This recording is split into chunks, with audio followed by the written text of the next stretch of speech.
Güzelcik 1 yaşında oluyor kızım. Hatice tatası ise bugün 10 yaşını doldurdu öyle kızım. Ana 0 yaş. Güzelcik 1 yaş. Hana güzelcik kızım bak bana. Güzel mana 1 yaşında 1 yaşında.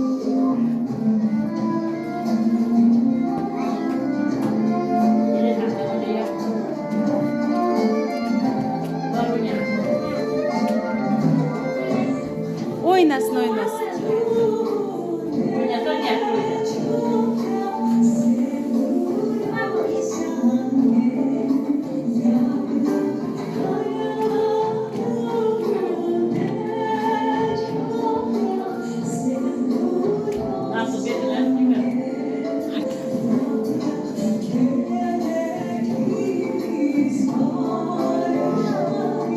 Gel gel kızım.